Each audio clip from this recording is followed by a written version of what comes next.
You know, when you think of ancient Rome, it's easy to picture ruins, right? But today, we're not going to focus on what fell down. We're talking about what they built, an engineering feat so incredible it honestly still gives our modern world a run for its money. So how in the world did they pull it off? Let's dive in. Okay, first I want you to really try and picture this. We're not talking about a town or some small settlement. Imagine a massive, sprawling, packed metropolis. A city with 1 million people, all living, breathing, and hustling in one place. Now hold that image of a million-person city in your head. And get this. This was a city that was basically complete before the year zero. This wasn't the 1800s. This was 2,000 years ago. The scale of it, combined with just how ancient it was, it's just mind-blowing. So that's the big question, isn't it? How did they do it? How did a civilization without power tools, without computers, build things so enormous and so strong that we can still go and see them today? Well, it all started with their revolutionary blueprint for building an empire. This secret sauce, really, it starts with their materials. And you have to forget the concrete you see on sidewalks today. Roman concrete was a work of art. They mixed volcanic ash, lime, and water, and created this miracle substance that could set underwater and actually got stronger as it aged. I mean, scientists today are still studying it, trying to figure out how to copy it. This one invention changed absolutely everything. But even a miracle material needs a brilliant design. And for the Romans, that was the arch. The concept is so simple, but it's pure genius. You see that keystone right at the top? It locks all the other blocks together and pushes all that immense weight out and down into the ground. It's so elegant, and it's what allowed the Romans to build bigger and wider than anyone had ever dreamed possible, all while using way less material. Okay, so they had the how, but what about the why? Why this obsession with building on such a massive scale? Well, these weren't just buildings, no way.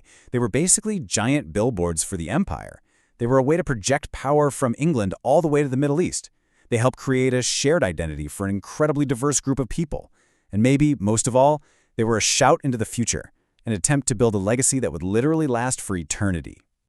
But Roman engineering wasn't just about making these huge, grand statements. It was also incredibly practical. It shaped the day-to-day life for every single one of those million citizens, providing for their most basic needs, and, well, for their entertainment too. Just try to wrap your head around this number. 200 million. That is how many gallons of fresh, clean water the aqueducts brought into Rome. Every single day. This wasn't some luxury. This was the city's lifeblood. It powered the famous public baths, the fountains, and gave the city a level of sanitation that wouldn't be seen again in Europe for more than 1,000 years. It's just staggering. And here you can really see the two sides of Roman engineering. On one hand, you've got the aqueducts, engineering for life, for health, for the people. And on the other hand, you've got the Colosseum, an equally amazing piece of engineering, but it was built for spectacle, for entertainment, and let's be honest, as a pretty effective tool for keeping the population under control. Engineering for life and engineering for control, two sides of the same Roman coin. So it's easy to look at these as amazing pieces of history. But here's the wild part. Their story didn't end 2,000 years ago. Rome's architectural DNA, its actual blueprint, is embedded in the world you and I live in right now. Just take the dome, for example. In 126 AD, the Romans finished the Pantheon, and to this day, its dome is the largest unreinforced concrete dome on the planet. Think about that. Now, fast forward more than 1,600 years, and what are the architects building the U.S. Capitol doing? They're looking directly back at the Pantheon for inspiration, and that line continues right on through to today in some of our most important buildings all over the world. And it's not just the domes. Once you start looking, you'll see it everywhere. The modern sports stadium, that's a direct descendant of the Colosseum. The triumphal arch you might see in Paris or New York, that's a Roman invention. The public square in the heart of a city, that's the Roman Forum. Even the paved roads we take for granted, a concept they perfected. Rome is all around us. So, I think this is the main takeaway. When we look at these Roman structures, we shouldn't just see crumbling stone. We need to see them for what they were intended to be: powerful, defiant statements.